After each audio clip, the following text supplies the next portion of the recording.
Today we have with us the 2013 Mercedes S-Class. To be specific, this is the Mercedes S350, which gives the competition to the XJL in terms of its styling, the 7 Series in terms of its driving experience, and the A8 in terms of its technologies. However, this car was one of the highest selling luxury cars in 2013. Now let's see why. Special thanks to Mohit and Raja Car Deals for lending us this Mercedes S-Class for a review. They have an amazing inventory of many luxury cars just like this one. So if you're interested to buy any luxury car, well, hit me up in the comments down below and I will give you a homey hookup at a very genuine price of one of these luxury cars. Now luxury doesn't always mean that you have bold and techy look, and Mercedes follows that trend. They have very plain and clean look in the Mercedes S-Class, and this is present even till date in the newer Mercedes. Talking about the headlamps, we do have dual projector headlamp setup with a DRL strip down below which also acts as an indicator, and given below are the standing lamps. If we talk about the grille of the Mercedes S-Class, it is a standard Mercedes grille given in all previous generations of the Mercedes S-Class. On the grille we do have the Mercedes logo, but it's quite small. So Mercedes thought that people won't be looking at that, so they gave the Mercedes ornament as well, which is on the hood. Now before talking about the side profile of this car, I want to bring your attention once again to the grille of this car. In the previous generation Mercedes, the number of slats in the grille used to tell us which car it is. For example, the S-Class has 4 slats, the E-Class has 3 slats, and the C-Class has a different type of grille. But now if we talk about the present day Mercedes, this trend has been transferred to the headlamps of this car. The S-Class gets 3 DRL strips, E-Class gets 2, and the C-Class gets 1 DRL strip. So that's how you can differentiate between the Mercedes without looking at the back. And now one distinguishing feature which tells us what Mercedes this is its length. It's an S-Class, so it has to be long, and this car is very long. But one weird thing about this car in the side is the extended fenders in this car. Now that would have been nice if Mercedes gave us wheels which were actually flush with the extended fenders, but they're not, so that makes it pretty weird. But anyways, even with that it looks pretty nice, so let's just leave it there. If we talk about the rear, the clean look and the simplicity has also been continued to the rear of this car. We do have S350 badging, the Mercedes logo and the CDI badging. If we talk about the tail lights of this car, this has the special S-Class tail lights. At that time they were not given in any other Mercedes cars, they were specially made for the S-Class. We have dual exhaust system in this car which is also chrome finished, and we do have a chrome bar which goes around the trunk, so overall it's a beautiful car. Starting with the features, I want to talk about the features for the driver side over here, the controls given on the driver side. And first off, the one thing that I love about Mercedes cars is the column mounted gear selector. It gives a certain amount of opulence, if you will, to the car, and it looks really nice. Obviously we have paddle shifters in this car as well, so once again if you want to go for a spirited drive in this car, just pop the car into M and then you can drive this car like a manual, so that also is really nice. Once again we have cruise control in this car, standard in ultra high luxury car like this one. But I actually want to talk about one thing, and that is the tachometer in this car. Now usually it's actually given from bottom to up. Now what I mean by that is that the tachometer in this car is given in opposite orientation. Nothing amazing, but then it is one thing that is out of the usual in this car, so one thing about that. Anyways, one more thing that I think is quite weird in this car is of the parking brake. Now the parking brake in this car is an electronic, obviously, and it's given on the driver's side over here. Now you would think that if you want to apply the parking brake, just pull it towards you, and then when you want to disable it, just push it down. Well, it's actually the opposite. When you want to apply the parking brake, you have to push the button, and when you have to disengage the parking brake, you have to pull towards it. So anyways, that was pretty nitpicking of me anyways. But now I actually want to talk about the center gauge display in this car, so let's talk about that. Now talking about the center gauge display in this car, as you can see, this and this is a dial, whereas this is a complete screen. So in camera I don't know if you are able to pick that up, but Mercedes has done a really good job in differentiating that, and it really looks real. But anyways, if we talk about this display over here, we can control it using this buttons over here, and as you can see right now we're in trip meter and it's showing you the odometer of this car. Then we can go into navigation, and then if I press OK, it will start showing me the navigation. I go into audio and it says that the changer is empty. That is the CD changer in this car. It's actually empty, it doesn't have any CD, so it's saying that there is no audio. But then I can change the audio whether I like, if I want FM, if I want AM, I can change it using this over here. Then I have telephone, and I can connect my telephone via Bluetooth over here. Then I come into the assistance where we have ESP and attention assist. ESP is the electronic stability program of this car, so if you want to turn that off for some reason, you can do it. And then we have attention assist, in which you can activate it or not. That means that when you're driving the car will keep on analyzing where you are not being attentive. That means it will start telling you that please stay attention, and please press OK on the display to tell us that you are attentive. So if you press OK, that means that yes, you are attentive. So this is a really nice feature and a great safety feature for long road trips. Going into service, we have tire pressure monitoring system in this car, once again a S class, so that's obvious. We have the Assist Plus, in which it tells us the next service is in 64 days, so it tells you when and where you need to get the service done. Then we get into settings, where we have the most function, that is of daytime running lights. If you want to turn that off, you can do it from here. Intelligent lighting system, which once again is the next level of lighting in Mercedes cars. Once again, a great safety feature and a great lighting feature. You can turn it off if you want to. Then we have dipped headlamps. If you want to do that, you can do it. Adaptive main beam assist, once again a lighting feature in this car. And once again, a S class is a Mercedes is always surrounded with safety features, with lighting features, and so this is one example of that. Going back, we then have the Speedtronic. If I press that, you can tell the car whether you have winter tires or not. So if you have winter tires, just select OK, and then the car would have a speed limit, like for example, maybe it's 80, maybe it's 100, it depends on the system. And then when you're selecting OK, that means you have winter tires on the car will not exceed more than 100 kilometers per hour, so that is pretty nice. Then we go back to auxiliary speed. That means even though you have a speedometer over here, which is analog, you still have this small digital speed over here. If I want to turn it off, I'll just press that, and then it goes away. But if you want it, just press OK once again, and then you have it right there. Going back, we then have units for miles per hour or kilometers per hour, once again up to you. Then we have belt adjustment. This is a great feature. The belt adjustment is actually that when you put on the belt in this car, it actually type of hugs you. Have a look.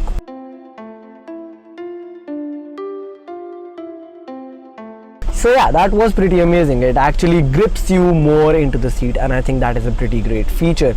Then we have acoustic lock feedback. That is when you lock the car sounds a horn, and if you don't want it, you can just deactivate it. And so that was the center gauge display in this car, and I think you have a lot of features in this display itself. But now let's talk about this display over here.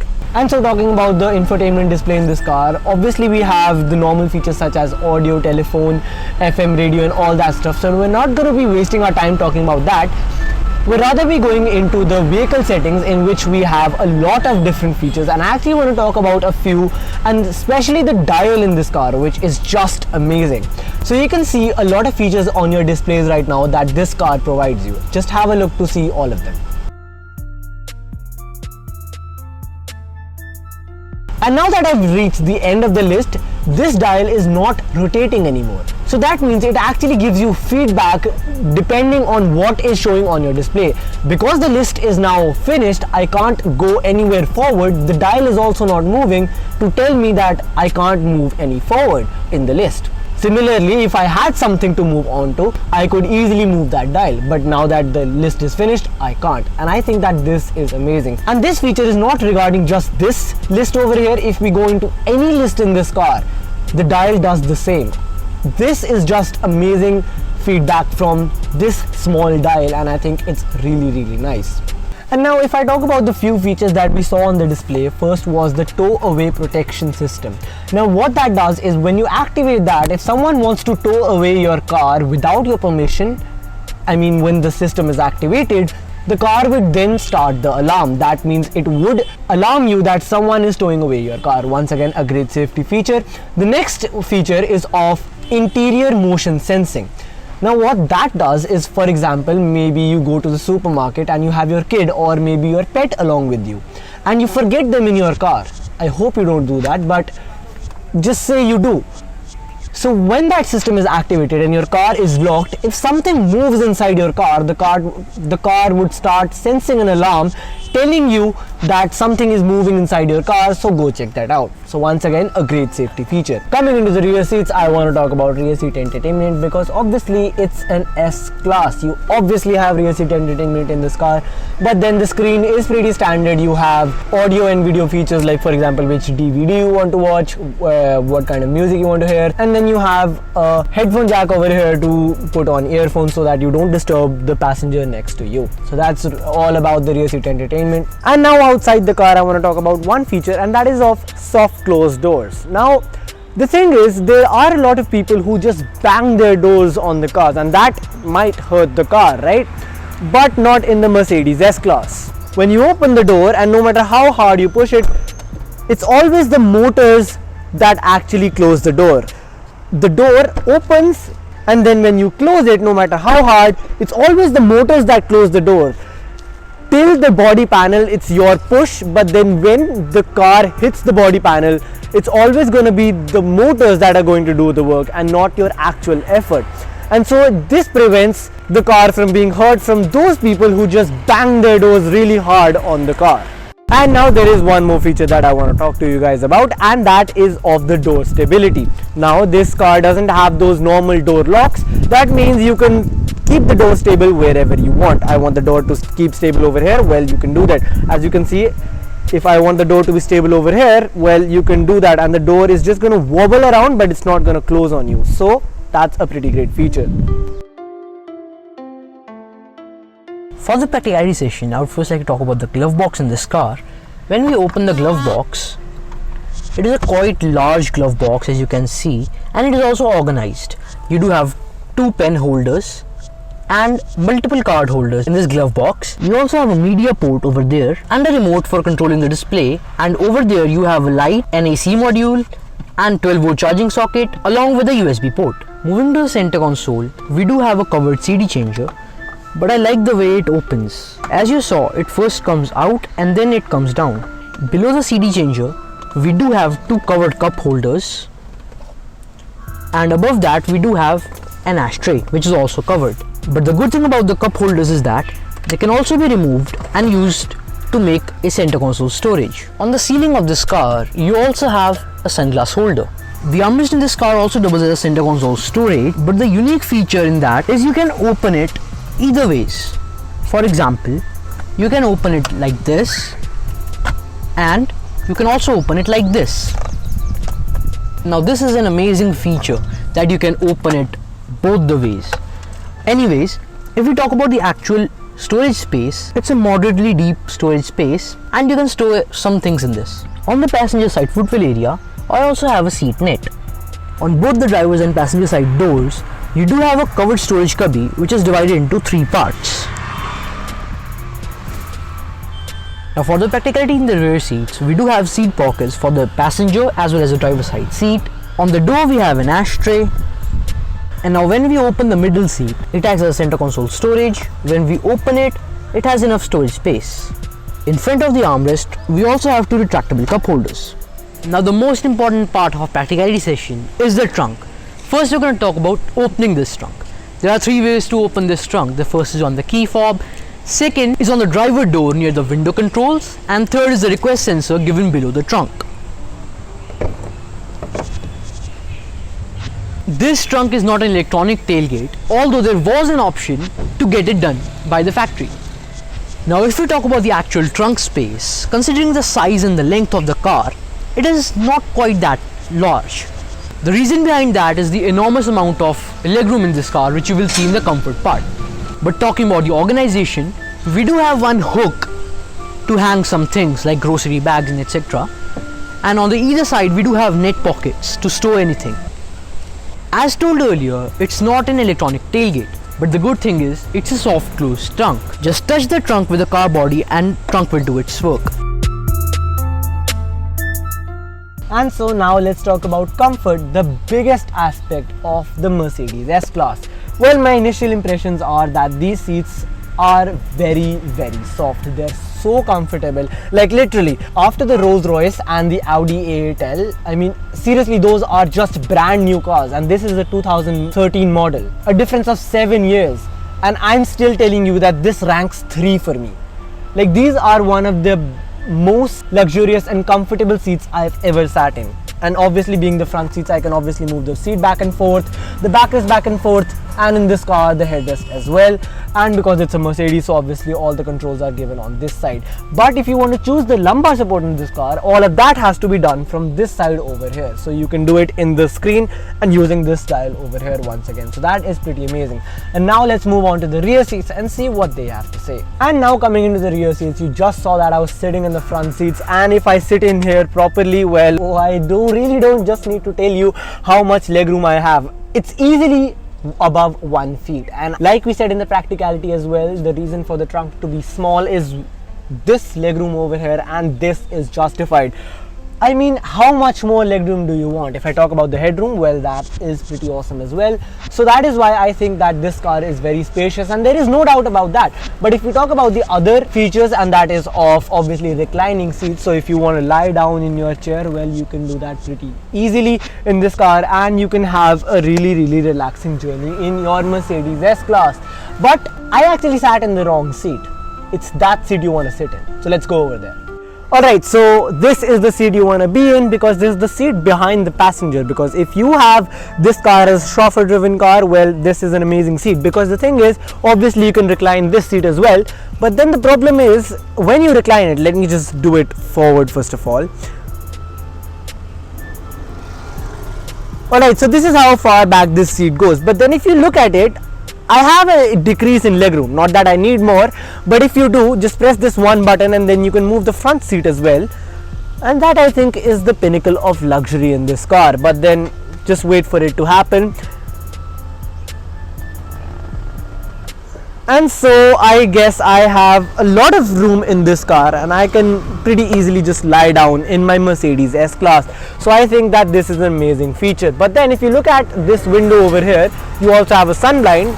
Obviously we get a sunblind in many cars nowadays, but these are electronic, so means if you just push this down, first of all the sunblind goes down, and then when you push it down once again, then the rear windows goes down. Similarly, when you push it up, first the window goes up, and then if you want the sunblind, just push it up once again, and then the sunblinds come in the way. But the amazing part is you can even control it for the other seat. Maybe you're just the person sitting over here and the sun is coming on from that direction. Well, you have a seat control for that as well, and you can control it using this over here. So that I think is pretty amazing. But then we also have a sunroof in this car for the rear seats. Obviously have it in the front, but you have it in the rear seat as well, so you can do it down from this.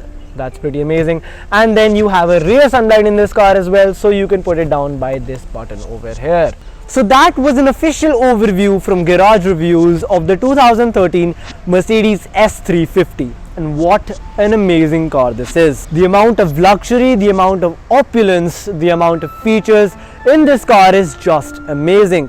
I am a literal fan of this car, and I'm serious. If I had the amount of money they're charging for this car, I would have bought this car in an instant. And so with that said, let's talk about the price of this car and literally find a seat, because you need to going to sit down for this. The price of this car is mere 28 lakh rupees. That's right, 28 lakh rupees for a Mercedes S-Class. And you've seen the condition of this car in our complete review. It's just amazing. Nothing in this car is broken. Everything in this car is from showroom itself. It looks like someone just bought the car, drove it around till their house, and then said that I'm selling this car for a 28 lakh rupees. I don't know why he did that, but this car is for sale for 28 lakh rupees. And so if you're wanting to buy this car, hit me up in the comments down below and I will give you a homie hookup for one of these cars. And so with this we end our video. If you like this video, give us a thumbs up. Comment down below what you think of our video. Share this video as much as you can, and a subscribe would also be appreciated. Thank you so very much.